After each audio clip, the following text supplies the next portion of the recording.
चुड़ासमा की हाइट नहीं है।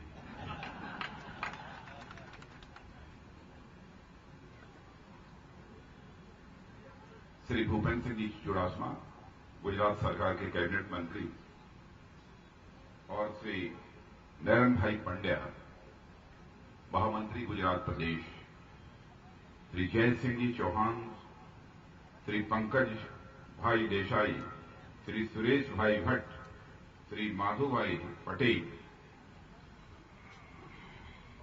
और यहां उपस्थित मेरे सभी सम्मानित बहनों एवं भाइयों, सबसे पहले तो मैं आप सबसे क्षमा चाहता हूं कि समय से इस सार्वजनिक सभा को संबोधित करने के लिए आप सबके बीच मैं उपस्थित नहीं हो सका।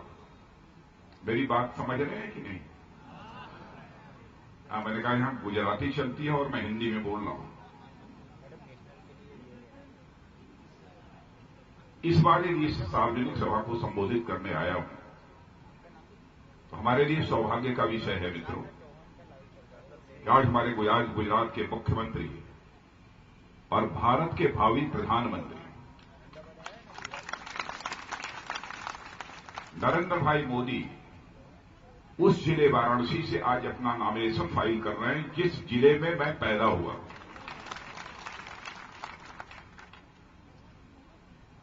इसलिए सबसे पहले तो मैं आप सबसे निवेदन करूंगा, हमारे प्राइम मिनिस्टर कैंडिडेट नरेंद्र भाई मोदी की शानदार विजय के लिए एक बार तालियां बजाकर आप सभी को अपनी शुभकामनाएं दें। इस समय उनका नॉमिनेशन फाइल हो चुका होगा अथवा हो रहा होगा। और यह भी सहयोग देखिए, वह बड़ौदा से भी चुनाव लड़ रहे हैं, वाराणसी से भी चुनाव लड़ रहे हैं। वडोदरा में भी वी, वाराणसी में भी वी। तो नरेंद्र भाई की विक्ट्री को अब दुनिया की कोई ताकत रोक नहीं सकती है। इसीलिए मैं ईश्वर से प्रार्थना करता हूं कि उन्हें लैंडस्लाइड विक्ट्री इस बार के चुनाव में मिले। और आज यदि मैं गुजरात में आया हूं तो बहनों भाइयों, केवल देव सिंह चौहान जो आपके प्रत्याशी हैं उनके लिए वोट मांगने नहीं आया। केवल इसलिए देव सिंह चौहान के लिए वोट मैं नहीं मांगूंगा कि हमको केवल सरकार बनानी है। इस बार हिंदुस्तान के हर सार्वजनिक सभाओं में यदि हम लोग वोट मांग रहे हैं लोगों से, तो केवल सरकार बनाने के लिए नहीं बल्कि हम देश बनाने के लिए लोगों से वोट मांग रहे हैं। बहनों भाइयों, इस समय हमारा देश संकट के भंवर में है। आपने देखा कि इस आजादी के 67 वर्षों में 55 वर्षों से अधिक समय तक किसी एक राजनीतिक पार्टी ने हुकूमत की है, तो वह कांग्रेस पार्टी ने हुकूमत की है। 55 वर्षों का समय है भारत जैसे देश के लिए, जहां पर जनशक्ति, जन संसाधनों की कोई कमी नहीं है और साथ ही साथ हमारी यह धरती रत्नगर्भा वसुंधरा है। इस धरती के नीचे जाइए, आपको सोना भी मिलेगा, चांदी भी मिलेगी, मैग्नीज भी मिलेगा, एल्युमिनियम भी मिलेगा, कोयला भी मिलेगा, सब कुछ इस रत्नगर्भा वसुंधरा के अंदर मिलेगा। किसी भी प्रकार की कमी न होने के बावजूद अब तक हमारा भारत, जो दुनिया का सबसे धर्मांध देश बन जाना चाहिए था, नहीं बन पाया, बल्कि आज भी हमारा भारत ये दुनिया के गरीब देशों में गिना जाता है। कौन जिम्मेदार है इसके लिए? और फिर से पिछले 10 वर्षों से लगातार कांग्रेस नेतृत्व की यूपीए सरकार इस देश में काम कर रही है। जब से यह कांग्रेस की सरकार आई है तब से महंगाई बढ़ने का सिलसिला जारी है। वादा किया था कि 100 दिनों के अंदर हम महंगाई को पूरी तरह से नियंत्रित कर देंगे। 100 दिन क्या, हजारों दिन गुजर गए, महंगाई आज तक नियंत्रित नहीं हुई। महंगाई बढ़ने का सिलसिला निरंतर जारी है। मैं कांग्रेस के दोस्तों से पूछना चाहता हूं, सोनिया जी से मैं पूछना चाहता हूं, क्या कारण है कि आजाद भारत में जब जब कांग्रेस की सरकार आई है मेरे बहनों भाइयों, तब तब महंगाई तेजी के साथ बढ़ी है, लेकिन 98 से लेकर 2004 तक, 98 से लेकर 2004 तक हिंदुस्तान में एक ऐसी भी सरकार हम लोगों की रही है। भारत नहीं है, दुनिया का कोई व्यक्ति सच्चाई को नकार नहीं सकता है कि आजाद भारत के इतिहास में लगातार 6 वर्षों तक महंगाई को पूरी तरह से बांधे रखने में किसी राजनेता ने कामयाबी हासिल की है तो उस राजनेता का नाम है पंडित अटल बिहारी वाजपेयी। बहनों भाइयों, सारी प्रतिकूल परिस्थितियों के बावजूद आपको याद होगा भारत और पाकिस्तान के बीच युद्ध हुआ था। भारत की सेना ने पाकिस्तान पर विजय प्राप्त की थी। और जब कभी किसी देश के साथ युद्ध होता है तो उस देश के सरकारी खजाने पर कितना बड़ा आर्थिक भार पड़ता है। फिर भी अटल बिहारी वाजपेयी जी ने महंगाई को नहीं बढ़ने दिया। इतना ही नहीं, हमारे देश के वैज्ञानिकों ने परमाणु बम बनाकर तैयार रखा था और चाहते थे कि हम अपने परमाणु परीक्षण का काम परमाणु बमों का धमाका कर पूरा कर लें, लेकिन कोई उन्हें इजाजत नहीं दे रहा था। दुनिया के जो ताकतवर देश और धनवान देश हैं उनसे लोग डरते थे, लेकिन जब हमारे वैज्ञानिक अटल जी के पास पहुंचे और यह कहा कि हमारा परमाणु बम बनकर तैयार है, हम इसका धमाका करना चाहते हैं, परमाणु परीक्षण के काम को अंजाम देना चाहते हैं, भारत को दुनिया के ताकतवर देशों की कतार में हम लाकर खड़ा करना चाहते हैं। थोड़ी देर तक चुप रहने के बाद उन्होंने कहा कि मैं कुछ दिनों में बतलाऊंगा।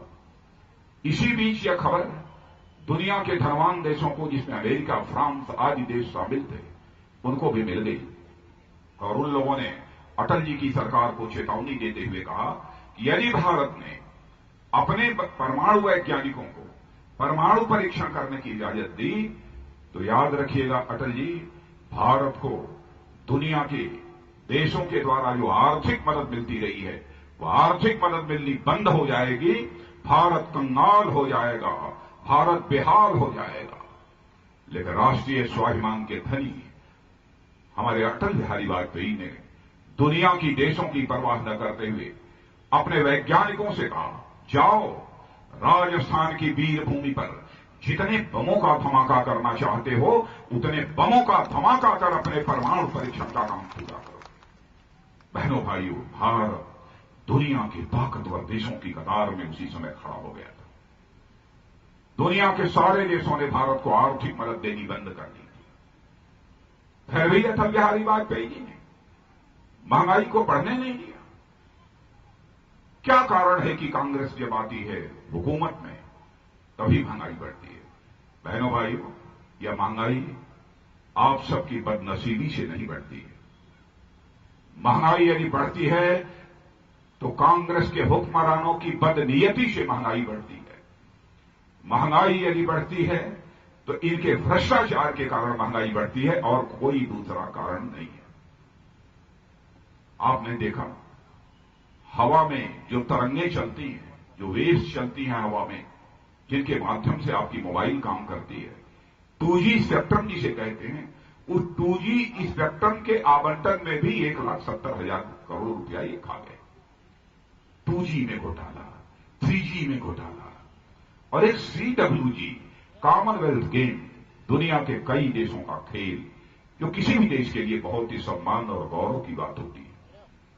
कुछ साल पहले भारत की राजधानी दिल्ली में हुआ था, उसकी तैयारी में भी 70,000 करोड़ रुपया ये लोग खा गए।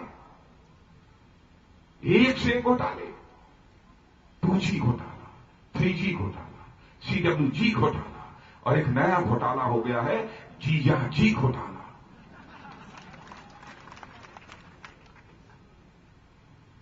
क्यों न महंगाई बढ़े, क्यों न बेरोजगारी का संकट बढ़े? बहनों भाइयों, देश की प्रतिष्ठा को इन लोगों ने अंतर्राष्ट्रीय जगत में गिराया है। जनता की आंखों में धूल झोंक कर इन लोगों ने राजनीति की है। हिंदुस्तान की जनता का भरोसा इन लोगों ने तोड़ दिया है और देश की जनता का भरोसा तोड़ना लोकतंत्र में यह महापाप होता है। मेरे बहनों भाइयों, जनता यदि वोट देती है तो देश बनाने के लिए वोट देती है, समाज बनाने के लिए वोट देती है, बल्कि वह लोगों का भरोसा तोड़ने के लिए कभी वोट नहीं देती है। और मैं याद दिलाना चाहता हूं, आजादी होने के बाद जितनी भी सरकारें बनी, पहले प्रधानमंत्री पंडित जवाहरलाल नेहरू थे, नेहरू जी के प्रति हमारे मन के अंदर सम्मान है। लेकिन पंडित जवाहरलाल नेहरू ने भी उस समय क्या कहा था? लोगों ने पूछा कि आपका भारत, यह सशक्त भारत कब बनेगा? तो उस समय पंडित जी ने कहा था we are building the nation. हम राष्ट्र का निर्माण कर रहे हैं। यह 50 के दशक में यह बात कही थी। और आज भी जाइए कांग्रेस का विज्ञापन देखिए टेलीविजन के पर्दों पर, अखबार के पन्नों पर, तो आज भी वही विज्ञापन चल रहा है, हो रहा भारत का निर्माण। मैं कांग्रेस के दोस्तों से पूछना चाहता हूं, कब तक भारत का निर्माण होगा? और दूसरी घटना याद दिलाना चाहता हूं आपको। श्रीमती इंदिरा गांधी भारत की प्रधानमंत्री थी। बहनों भाइयों, उस समय माहौल उनके खिलाफ था सारे हिंदुस्तान में। जनता के सार्वजनिक सभाओं में जब जाती थी, लोगों से सवाल करती थी, कहती थी, हम लोगों को उस समय जनसंघी कहते थे, ये जनसंघी लोग इंदिरा को हटाना चाहते हैं, लेकिन इंदिरा गरीबी को हटाना चाहती है। फैसला कीजिए आपको क्या करना। इस देश की भावुक जनता तालियां बजाकर स्वागत करते हुए कहती थी, इंदिरा जी हम गरीबी हटाना चाहते हैं, इंदिरा जी को नहीं हटाना चाहते। मैं पूछना चाहता हूं, क्या आज तक गरीबी समाप्त हुई? बहनों भाइयों, आज भी लोगों का पेट भरने के लिए फूड सिक्योरिटी बिल, खाद्य सुरक्षा अधिनियम बनाना पड़ता है। अपने किस वादे को इन लोगों ने पूरा किया? एक भी वादे को अपने आज तक इन लोगों ने पूरा नहीं किया है। बराबर इस देश की जनता को इन लोगों ने छला है। 2004 में जब लोकसभा का चुनाव हुआ था, उसके पहले यह अटल जी की सरकार थी। बहनों भाइयों, सारे अंतर्राष्ट्रीय जगत में, सारी दुनिया में भारत की एक साख, एक विश्वसनीयता, एक धाक बनी थी। और वही साख, वही धाक का ही परिणाम था तो 4-5 वर्षों तक उसका मोमेंटम चलता रहा। और जब उसके बाद जब मिस्टर बराक ओबामा अमेरिका के राष्ट्रपति आए थे, अंग्रेजी में एक वाक्य उन्होंने कहा था, Bharat is not emerging but Bharat has emerge. मैंने भारत मजबूत बन नहीं रहा है, बल्कि भारत मजबूत बन गया है। यह विश्वास अमेरिका, जो दुनिया का सबसे ताकतवर देश माना जाता है, उसके राष्ट्रपति ने कहा था। आज क्या सारी दुनिया में भारत की वैसी ही छवि है? विगत 5-6 वर्षों में तो भारत की छवि को तहस नहस कर दिया है इन कांग्रेस के लोगों। यहां पर जो बैठे हैं, इसमें ज्यादातर किसान लोग हैं। किसान लोग हैं कि कौन लोग हैं ज्यादा? है यहां किसान लोग हैं।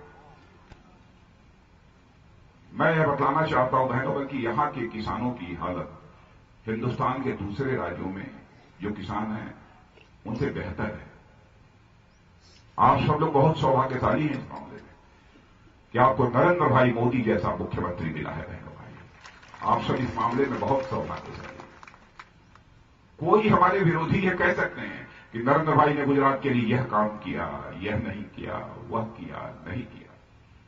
लेकिन इतनी बात मैं दावे के साथ कह सकता हूं कि नरेंद्र भाई ने गुजरात की जनता को कांग्रेस की तरह छला नहीं है, गुजरात की जनता के भरोसे को तोड़ा नहीं है। और सबसे बड़ी बात, मनुष्य के हृदय की सबसे बलवती भावना, सबसे मजबूत भावना यदि कोई होती है तो मान, सम्मान, स्वाभिमान होती है। मनुष्य भूखा रह सकता है, झोपड़ी में रह सकता है, लेकिन अपने मान, सम्मान, स्वाभिमान के साथ कभी समझौता नहीं कर सकता। बहनों भाइयों, आज चाहे जो कुछ भी हो, नरेंद्र भाई मोदी ने आज इतना तो कर दिया कि आज गुजरात की चर्चा केवल हिंदुस्तान में ही नहीं हो रही है, बल्कि सारी दुनिया में हो रही है। मैं समझता हूं ऐसा मुख्यमंत्री गुजरात को कभी नहीं मिला हो। लेकिन कांग्रेस के लोगों भारत की आन बान शान की कभी चिंता ही नहीं, कभी चिंता नहीं। जैसा मैंने पहले कहा ना, बराबर लोगों को छला है, धोखा दिया है। 2004 में जब कांग्रेस को बहुमत नहीं मिला, फिर भी सोनिया जी ने एक छलावा किया, लोगों को ठगा और यह कहा कि मैं प्रधानमंत्री नहीं बनूंगी, मैं किसी दूसरे को प्रधानमंत्री बनाऊंगी। क्या यह धोखा नहीं है? बहनों भाइयों, इस समय डॉक्टर मनमोहन सिंह जी के मीडिया एडवाइजर संजय बारू ने एक किताब लिखी है और उस किताब का नाम है the Manmohan Singh the accidental prime minister, जो दुर्घटनावश अचानक यह प्रधानमंत्री बन गए। और उसमें साफ ये लिख दिया है उन्होंने दो टूक शब्दों में कि डॉक्टर मनमोहन सिंह जी सरकार नहीं चला रहे थे, बल्कि सरकार जो चल रही थी वह 10 जनपद से सरकार चल रही थी, यह भी लिख दिया है। यानी सोनिया जी, भले ही आपने प्रधानमंत्री पद स्वीकार न किया हो, लेकिन सुपर प्रधानमंत्री के रूप में सरकार इस देश में भी किसी ने चलाई है तो मनमोहन सिंह जी ने नहीं चलाई है सोनिया जी, वह आपने चलाई है। हिंदुस्तान की जनता आपको, आपकी पार्टी को माफ नहीं करेगी। कब तक हिंदुस्तान की जनता को इस तरीके से चला जाता रहेगा? नौजवानों, मैं जानता हूं इस हिंदुस्तान का नौजवान भी पढ़ाई लिखाई करने के बाद बिल्कुल बेरोजगार है, और जितना रोजगार यहां मिला हुआ है, मैं कह सकता हूं कि देश के दूसरे राज्यों में वह प्रतिशत आपको नहीं मिलेगा। कोई न कोई काम, यह बात सच है, कोई भी सरकार किसी को केवल सरकारी नौकरी नहीं दे सकती, यह सच है। और हम लोगों की भी सरकार आएगी, हम लोग भी सबको सरकारी नौकरी नहीं दे पाएंगे, लेकिन इतना तो कर सकते हैं। और शायद नरेंद्र भाई मोदी मुख्यमंत्री थे और भारत में सरकार रही होती, केंद्र में हमारी सरकार रही होती, तो उस काम को हम लोगों ने पहले ही कर दिया होता। जिन नौजवानों ने पढ़ाई लिखाई की है और उनको रोजगार नहीं मिला है, ऐसे नौजवानों के अंदर हम हुनर पैदा करेंगे, उनका स्किल डेवलपमेंट करेंगे। और स्किल डेवलपमेंट 3 महीने, 4 महीने, 6 महीने की ट्रेनिंग देकर हम करेंगे, और ताकि वह नौजवान यदि कोई उद्योग चलाना चाहता है, कोई व्यापार चलाना चाहता है, तो वह उद्योग और व्यापार खोल सके और स्वावलंबी बनकर अपने पैरों पर खड़ा हो सके। हम ऐसा स्वावलंबी और स्वाभिमानी नौजवान इस हिंदुस्तान का तैयार करना चाहते हैं। लेकिन सवाल यह खड़ा होगा कि उस नौजवान को पैसा कहां से मिलेगा ताकि वह अपना उद्योग और व्यापार खोल सके। तो बहनों भाइयों, मैं भी उत्तर प्रदेश का मुख्यमंत्री रहा हूं, मैं जानता हूं। भारत सरकार में भी 2-2 बार कैबिनेट मंत्री रहा हूं, भूतल, परिवहन और कृषि। मैं इस हकीकत को जानता हूं, सरकार का खजाना या कुबेर का खजाना होता है, कभी खाली नहीं होता है मेरे बहनों भाई, कभी नहीं खाली होता है। जिस दिन केंद्र में सरकार बनेगी, सीधे हम कहेंगे बैंकों से भी कि आप हमारे नौजवानों को जो उद्योग और व्यापार चलाना चाहते हैं, जिनका स्किल डेवलपमेंट हो चुका है, जिनके अंदर हुनर पैदा हो चुकी है, उनको 2, 3, 4% ब्याज दर पर उन्हें कर्ज मुहैया कराओ ताकि वह अपना उद्योग और व्यापार कर सके। क्यों नहीं हो सकता? लेकिन आजादी के 67 वर्षों में लंबे समय तक हुकूमत करने के बावजूद इस सरकार ने इन सब सारी चीजों के बारे में कभी नहीं सोचा। और सब तो सब भारत को इतना कमजोर बना दिया है, इतना कमजोर बना दिया है। अड़ोस पड़ोस के देश जिनकी हमारे आगे कोई औकात नहीं है, छोटे छोटे देश भारत को आंख दिखाते हैं, और भारत के प्रधानमंत्री या सोनिया जी, ये सब सारे लोग हाथ पर हाथ धरे बैठे रहते हैं।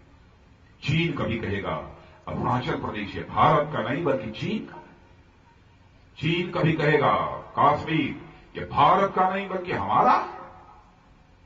फिर भी जो प्रभावी विरोध दर्ज कराना चाहिए, हमारे लोग प्रभावी विरोध दर्ज नहीं करा पाते। कैसे देश के मान सम्मान स्वाभिमान की सुरक्षा होगी? पाकिस्तान के सेना के जवान भारत की सीमा में घुस आते हैं, हमारे भारत के सेना के जवानों की हत्या करते हैं। हत्या करने के बाद उनकी डेड बॉडी, उनके शव को अपने पैरों से कुचलते हैं। इतना ही नहीं बल्कि उनका सिर धड़ से अलग करके सिर अपने साथ ले जाते हैं और जश्न मनाते हैं। फिर भी प्रधानमंत्री चुप्पी साधे बैठे रहते हैं, हाथ पर हाथ धरे बैठे रहते हैं। सोनिया जी, प्रधानमंत्री जी, हमारे भारत के सेना के जवानों को आप कमजोर मत समझो। हमारे भारत के सेना के जवानों का हाथ बांधने की कोशिश मत करो। एक बार भारत के सेना के जवानों को खुला हाथ छोड़ दो, दुनिया के किसी देश की हिम्मत नहीं है कि भारत की ओर आंख उठाकर देख सके बहनों भाइयों। लेकिन यह करने के लिए मजबूत कलेजा चाहिए, वह मजबूत कलेजा नहीं है। इसलिए आज यही अपील करने आया हूं बहनों भाइयों आपसे, सारे हिंदुस्तान में मैं अधिकांश राज्यों में दौरा कर चुका हूं देश के। मैं लखनऊ से चुनाव लड़ रहा हूं और हमारे नरेंद्र भाई वाराणसी से चुनाव लड़ रहे हैं।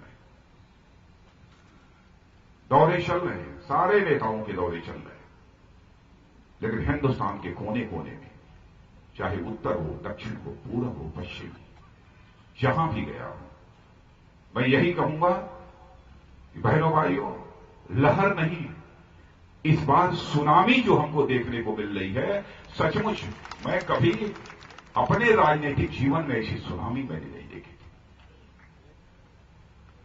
क्या आप सभी गुजरात के लोग इसके लिए गौरवान्वित नहीं महसूस करते? कोई न कोई गुजरात की मां की कोख से पैदा हुआ ऐसा लाल है जिसने गुजरात का मस्तक सारी दुनिया में ऊंचा कर दिया। पहले लोग कहते थे कि भारतीय जनता पार्टी को पूर्ण बहुमत नहीं प्राप्त होगा। कभी कभी हमारी और नरेंद्र भाई की चर्चा होती थी, तब लोग कहते थे कि एक बार डिक्लेयर करने के बाद हवा बनती चली आएगी, बनती चली आएगी। आज सचमुच वही हुआ है। जितने चरणों के चुनाव संपन्न होते गए, हम लोगों के पास सभी आंकड़े लगभग कमोवेश रहते हैं। बहनों भाइयों, मैं कोई बात बढ़ा चढ़ाकर आपके सामने नहीं रखना चाहूंगा, लेकिन मैं कह सकता हूं 25 दलों का समर्थन इस समय भारतीय जनता पार्टी को प्राप्त है। 25 दलों का। भारत के इतिहास में आज तक ऐसा कभी नहीं हुआ, आज तक ऐसा कभी नहीं हुआ। जिस नरेंद्र भाई मोदी को कहा जाता था ये अछूत हैं, राजनीतिक दृष्टि से अछूत हैं, इन्हें प्रधानमंत्री का उम्मीदवार पेश कर दिया गया, इन्हें समर्थन कौन देगा? लेकिन मुझे पक्का भरोसा था जरूरत पड़ेगी तो लोग समर्थन देंगे। और बहनों भाइयों, 25 राजनीतिक पार्टियां समर्थन दे रही हैं। क्या कभी आपने सोचा था कि तमिलनाडु में भी भारतीय जनता पार्टी को 1, 2, 4 सीटें मिलेंगी? कभी कल्पना किया था? आज मैं गया था तमिलनाडु, 5 राजनीतिक दलों ने भारतीय जनता पार्टी के साथ समझौता किया है। 5। आज तक तमिलनाडु के इतिहास में कभी नहीं हुआ था बहनों भाइयों। वहां सत्ता के 2 केंद्र हुआ करते थे, राजनीतिक सत्ता के, एक डीएमके और एक एआईएडीएमके, ये केवल 2 सत्ता के केंद्र हुआ करते थे। लेकिन आज एक तीसरा केंद्र वहां पर खड़ा हो गया है, बीजेपी नेतृत्व में एनडीए, जिसे कि अब सर्वे एजेंसी भी कह रही हैं, इस संभावना को नकारा नहीं जा सकता है कि 40 में लगभग 20 सीटें वहां पर बीजेपी लेड एनडीए को प्राप्त हो गया। ऐसे हालात पैदा हो गए। बीजेपी को स्पष्ट बहुमत हासिल होगा। 272, 272 का ये जादुई आंकड़ा, मैजिक फिगर, बहनों भाइयों, यह भारतीय जनता पार्टी हासिल करेगी। जहां तक एनडीए का सवाल है, एनडीए 300 से अधिक सीटों पर भी यह प्राप्त करने जा रही है। आपकी सरकार बनने जा रही है बहनों भाई। गुजरात का पूरा उसमें योगदान, आज भी ये माहौल बनाने में भी आप सबका योगदान है। और मैं तो गुजरात के, चाहे नौजवान होगा, चाहे बूढ़ा होगा, माताएं होंगी, बहनें होंगी, मैं सभी से अपील करना चाहता हूं, इस बार सवाल मान सम्मान स्वाभिमान का है।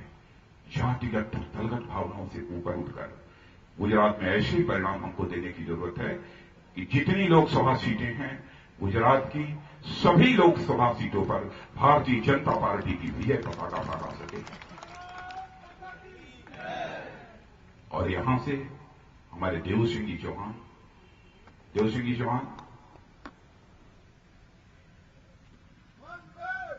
देखिए इन्होंने खबड़ी क्यों उतार दी?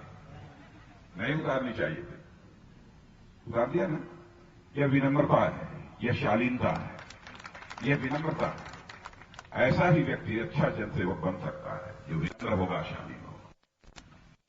बहनों भाइयों, मैंने इसलिए पहन रखा है कि मैं दूसरे राज्य से आया हूं। मैं दूसरे राज्य से आया हूं और नरेंद्र भाई के राज्य में आया हूं और मैं जानता हूं गुजरात राज्य की यह पगड़ी, यह यहां के आन बान शान की पगड़ी है। इसीलिए मैंने फैसला किया कि जब तक मैं बोलूंगा तब तक आपके आन बान शान की पगड़ी को अपने सिर पर रखकर बोलूंगा। यही मैंने फैसला किया। इसलिए मैं इतना ही अनुरोध करूंगा कि हमारे देव सिंह जी चौहान को हजारों से नहीं लाखों से इस बार जिता दीजिए। लाखों से। पक्का है?